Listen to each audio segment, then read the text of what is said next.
Hi, I'm Bill. And I'm Brenda. I'm the small groups director here at Willamette.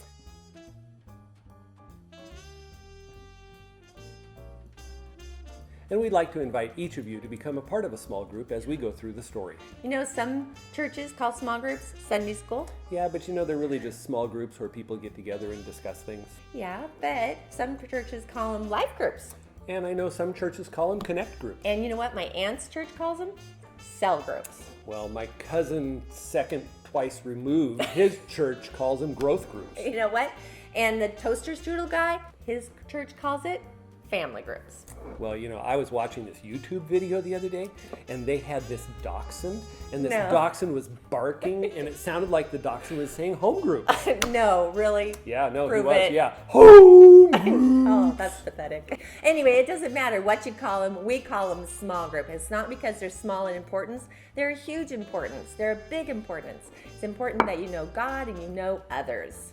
So we'd like to invite you to become a part of our community here at Willamette as we do life together. Yeah, and speaking of life together, we need you. We need you to get involved. You notice there's a lot of people in this church, and there's a lot of awesome people in this church, but it's a big building, and there's lots of exits, and sometimes we don't realize how much there is to do around here. Yes, we need a lot of volunteers. We need reception team volunteers, Oh, yeah.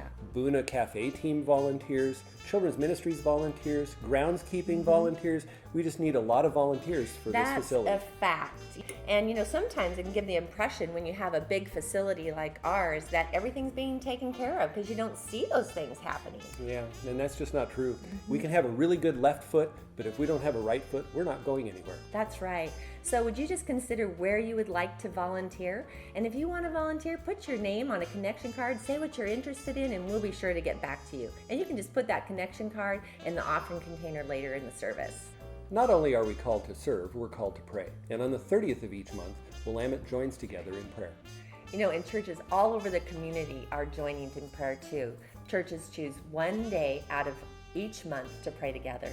And God is answering our prayers. That's right. And in the lobby, we have a sign-up sheet where you can sign up, you can receive a prayer guide, and it will have some specific and strategic areas to pray, as well as a list of answered prayers over the last year. Yeah, prayer is so powerful, and it's really simple for our church as well. So what you're going to do is you're going to sign up for 1 hour in 1 day in 1 month, and it's going to be a great time. God's going to meet you in your prayer times, and there's no better call than to pray. Yes, and so our call to you is to join us in community, in serving, and in prayer, and see what God is doing in our city, in our day. It is going to be a great day at Willamette, and we're so glad you're here with us. You know, I think they should be called food groups, because what's better than having a group with food? Absolutely, but if we have food groups, I want to be chocolate. Chocolate's not a food group. And these really aren't Sunday school classes. Zoom in, zoom in. So now we need to talk about food groups and chocolate.